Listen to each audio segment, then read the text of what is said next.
This is Nick. This is Jack. It's Tuesday, TBOY Tuesday, January 28th. And today's pod is the best one yet. This is a T-Boy. The top 3 pop business news stories you need to know today. Well, stocks fell big yesterday, Jack. You know why? Your stock market birthday winning streak is over. Well, it's not my birthday week anymore, so it's not my fault. You can't blame me. I had stocks going up for a full week, man. Well, our first story is why stocks fell. Yes, it is, Jack. 3 fantastic stories for today's pod. What do we got on the T-Boy? For our first story, Nvidia had the biggest single-day loss in stock market history.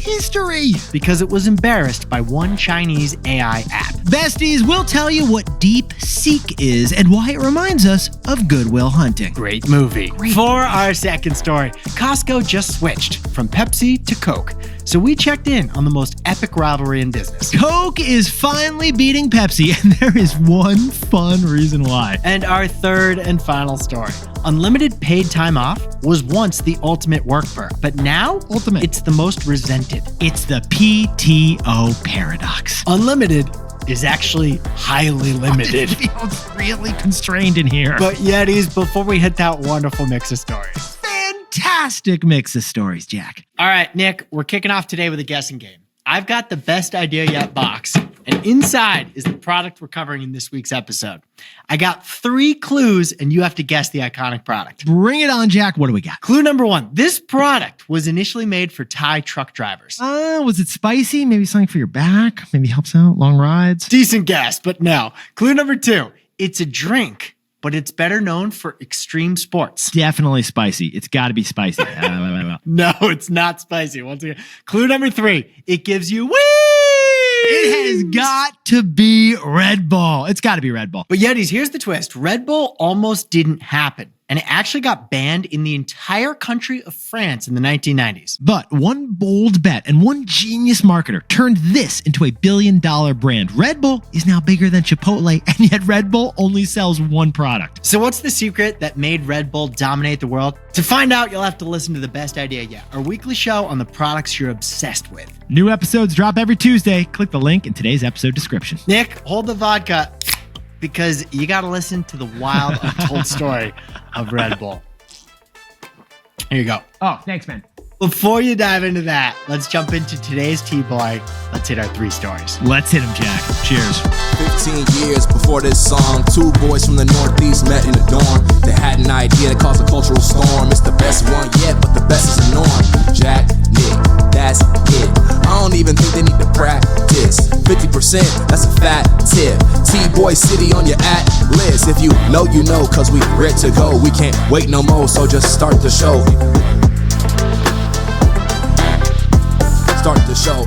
For our first story, one Chinese AI app shocked the world yesterday. It's as good as American AI, but at a fraction of the cost. That one app wiped out $1 trillion from US stocks, and it reminds us of Good Will Hunting.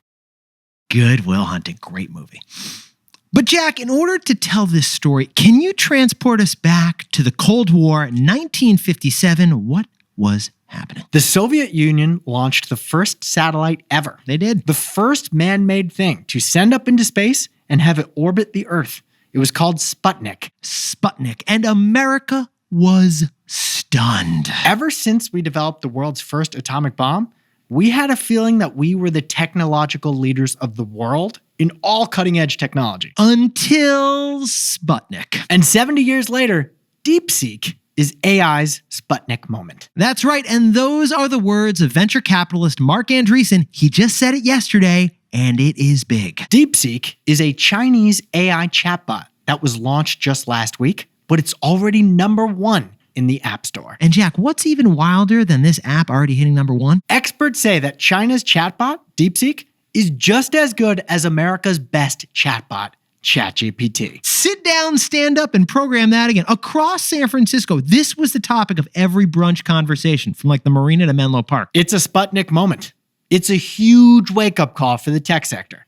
And also, it's a blow to our sense of American superiority. Oh, and the scariest part of this story for America's AI industry, China is doing it for cheap. China just created maybe the most powerful AI tech in the world, And they did it without any NVIDIA chips. Because remember, the Biden administration, they blocked the export of our best chips to China. So DeepSeek is performing AI not with NVIDIA's $40,000 chips, but with very cheap, basic semiconductor chips. Like the Fritos of chips. So Silicon Valley built ChatGPT, Gemini, and Claude thanks to hundreds of billions of dollars on advanced AI chips. But China just built the same exact AI thing with a reported $6 million. That's it. OpenAI, Google, Microsoft, and Meta, they spent 100 times more dollars than that to build their AI. It's like we've been building this rocket ship with our best, brightest, and biggest budgets. China just built a rocket ship with half the talent and a bunch of wood. It's an impressive feat by China, to be honest. And honestly, it kind of reminds us of one of our favorite movies, doesn't it, Jack? This is like Matt Damon's character in Good Will Hunting. It's totally like Matt Damon's character. He gets the same education as all those Harvard students, but he does it with just a library card. How you like them apples? In this case, OpenAI is the fancy Harvard student. DeepSeek is Matt Damon. I think it's pronounced, Jack. DeepSeek is Matt friggin' Damon. Now, we should sprinkle on a caveat here. To us, this seems unbelievable. That China could develop this powerful AI with such little money and such few resources. But Wall Street, they announced on Monday through their stock trading that they think the story is true. And that led us to a takeaway. So, Jack, what's the takeaway for our buddies over in artificial intelligence? This is good for AI, but terrible for the AI industry. Now, Yetis, why was NVIDIA worth $3.5 trillion? Well, because cutting-edge AI required NVIDIA's fancy computer chips. But after this DeepSeek story, that doesn't appear true anymore. No, it doesn't. China just built advanced AI with basic computer chips. The result? NVIDIA stock plummeted 17% on Monday. That is the biggest single-day drop in value for a single company in history. NVIDIA lost $600 billion of stock market value on Monday. That's more value than Goldman Sachs, Disney Corporation, and McDonald's combined. Oh, and by the way, other chip makers like Broadcom, ARM, Oracle, they plummeted too. A total of $1 trillion gone from one Chinese app. But here's the nuance Nick and I wanted to share. This news is not bad for all of tech. In fact, Apple actually rose on the stock market on Monday. Why did Apple rise but NVIDIA plummet? Well, Apple is not building their own AI. So maybe with this low-cost Chinese provider, they can get AI onto everybody's iPhones at a lower price. Yeah, Jack, like if Chinese AI can lower the price dramatically, maybe more companies could embed AI in their products, like Apple. So China's DeepSeek breakthrough, it shows that the hardware companies we thought were essential for AI may actually not be at all. And that is good for AI overall, but terrible for the AI industry. For our second story, Costco's food court just made the biggest switcheroo in beverage, from Pepsi to Coke. So we examined the Coke versus Pepsi rivalry because there is now one clear winner. And there is one reason why.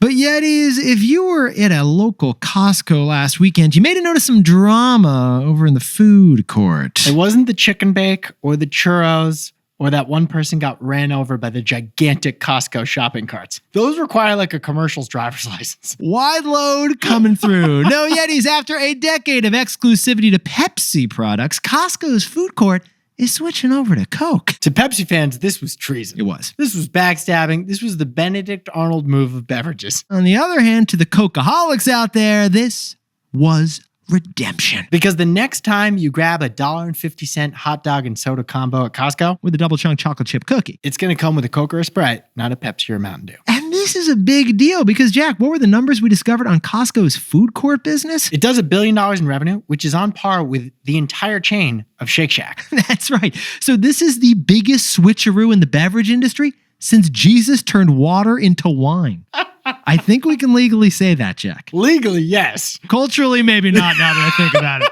But Yetis, this got Jack and I curious, so we jumped in TBOY style. What is the status of the epic Coke versus Pepsi rivalry? After all, it's become the generic term for any type of business rivalry. Yeah. Coke versus Pepsi. Yeah. It's the Coke versus Pepsi of, self-driving cars. Because Coke and Pepsi go back to the 1800s. Well, what did we discover, Jack? Pepsi stock is beating Coke stock because Pepsi has a thriving snacks business. So yes, Pepsi is winning the snack battle, but it is losing the soda war. Here's the deal. Pepsi's market share for soda in America hit an all-time high back in 1995 when they had 16% of America's soda consumption. Jack and I were young, soda was cool, but Pepsi was neat. It was young, it was hip, it was rebellious. Pepsi was the top sponsor of MTV, actually. Carson Daly, he was chugging Pepsi 3 times a day over at spring break. Next to Carmen Electra. Yeah, that's right. Hey, Busta, we're gonna need another round. But since 1995, Pepsi's market share has steadily declined.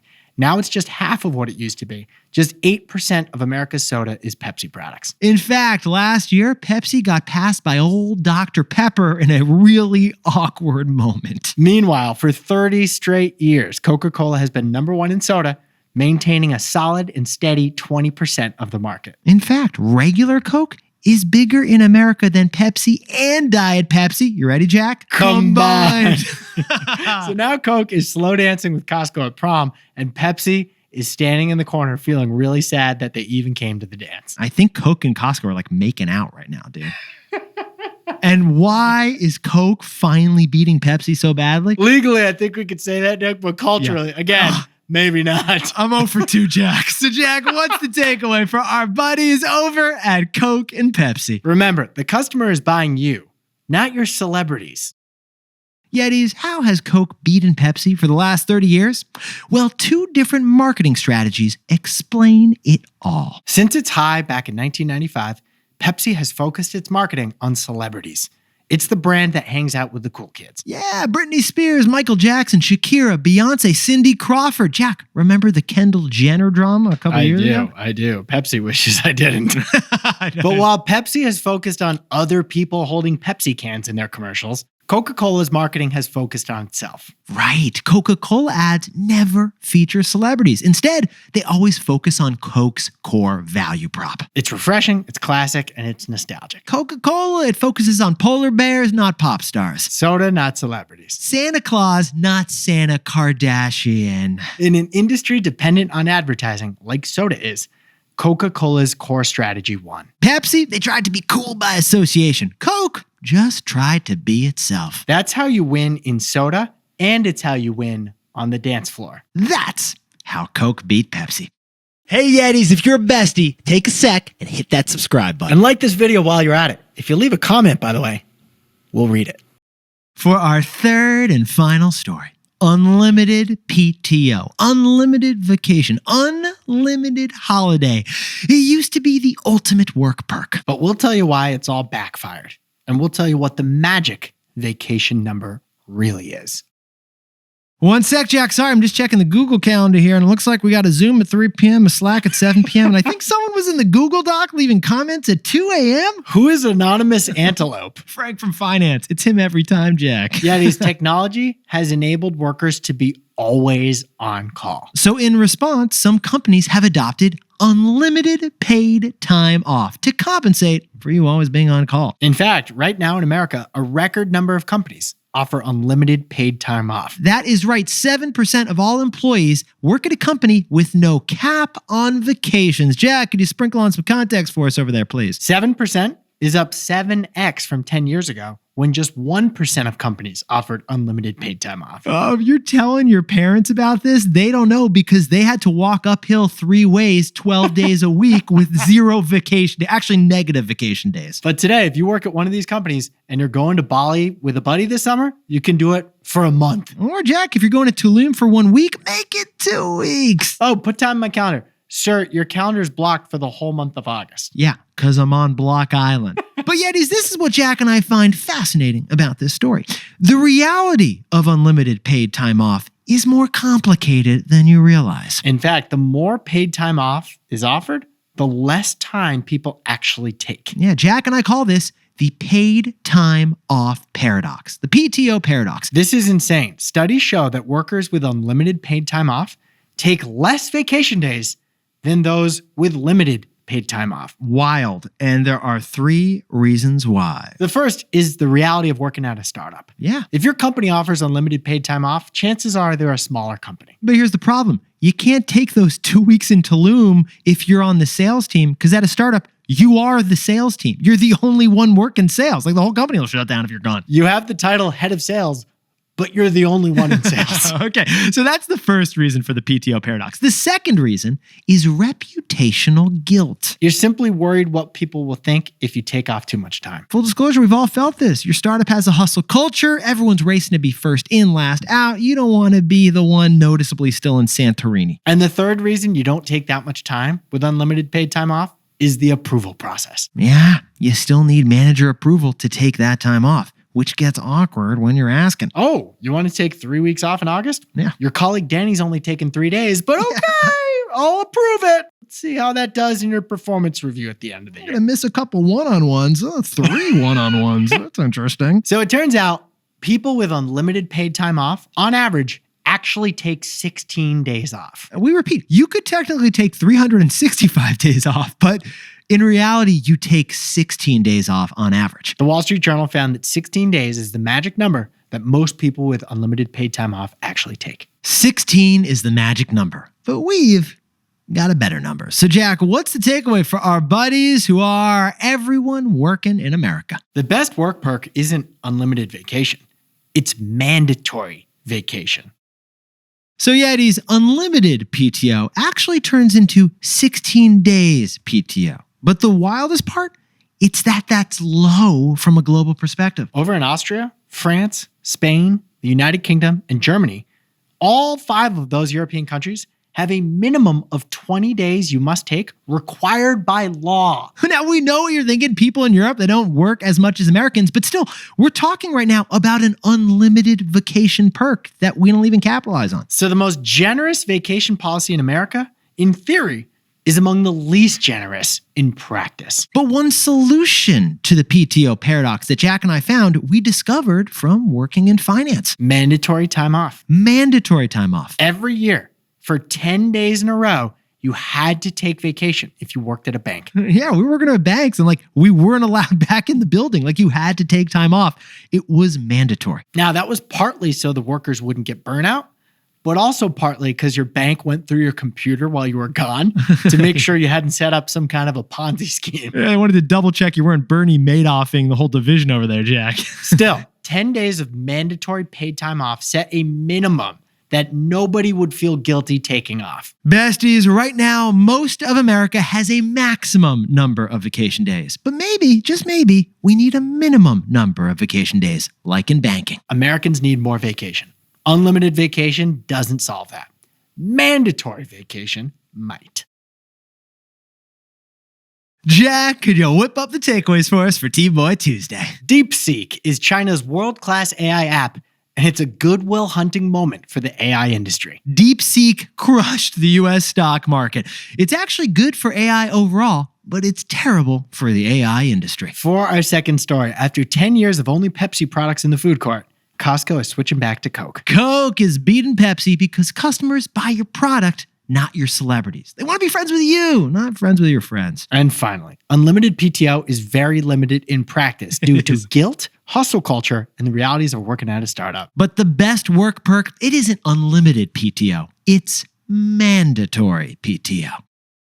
But Yetis, this pod's not over yet. Here's what else you need to know today. First, President Trump is claiming victory in his first tariff fight of his second administration. Over the weekend, the USA imposed tariffs on Little Colombia down in South America. But after less than a day, actually after less than an hour, Colombia offered to accept deportees in exchange for lifting tariffs. So Trump used the pain of tariffs to extract concessions on immigration. Like we said, tariffs as a negotiating tactic. And second, 1 million Americans who aren't expecting it are about to get a big fat check from the IRS. 1 million Americans were eligible for a pandemic stimulus check, but didn't claim it back in 2021. So they're expected to be as high as $1,400 per person. You'll just get an automatic payment from the IRS. 1 million of you. Feels like a nationwide lottery with 1 million winners. Congrats if you get one in February. And finally, remember that record cold last week? It snowed down in New Orleans on Bourbon Street? Well, it made airplanes go faster. Airplanes set record airspeeds of over 800 miles per hour as they crossed the Atlantic last week. That's right, because the bitter cold made the jet stream move faster, so it gave an extra tailwind to all those airplanes. The result, airplanes went 20% faster than usual because it was that freaking cold. And then your plane waited at the gate for 2 hours, so you actually got off 2 hours late. Now, time for the best fact yet. This one sent in by Rachel down in lovely Flagstaff, Arizona. Last week, we mentioned Pluto. Yeah, the planet Pluto. We were talking about the 5-second rule. Remember, Jack? There's no more 5-second rule. And things that were taken away from us, like Pluto, the planet. Yeah, now that may make you sad, but it's even sadder for Flagstaff, Arizona, because Pluto, the planet, no longer a planet, was first discovered in Flagstaff, Arizona in 1930. Here's the criteria for something to be officially a planet. It must orbit the sun. Okay. It must be round or nearly round. Check. And it must be orbiting on its own. It can't just hitch a ride from like an asteroid. Herein lies the problem. Pluto failed the third rule because Pluto shares its orbit with other objects in the Kuiper Belt. Which is why scientists downgraded Pluto from planet to dwarf planet. And it's why Flagstaff, Arizona doesn't welcome those scientists anymore. Yetis, you look fantastic for TBOY Tuesday. But now that you finished this pod, we've got the perfect thing for you to listen to next. And what is that, Jack? The best idea yet. It's our second show, deep dive 45-minute episodes. They're incredible. Okay, this week's episode, it's on Red Bull. Wild origin story. It involves a toothpaste salesman and like a chemist in Thailand selling to truck drivers. It's wild. We got a link in the episode description. We'd love if you check it out. So check out the best idea yet to hear the untold origin story of Red Bull. Jack and I will see you there.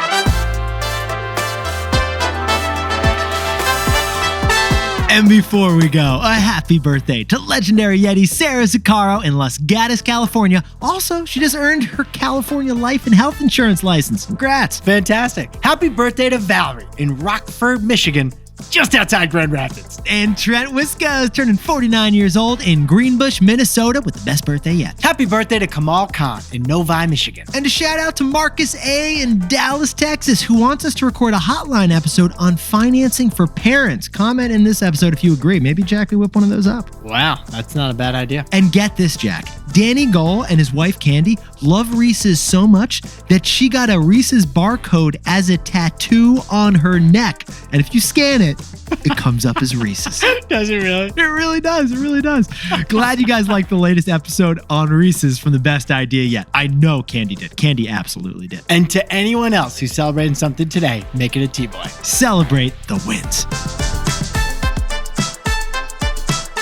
This is Jack. I own stock of Disney. Nick owns stock of Shake Shack, and we both own stock in Apple.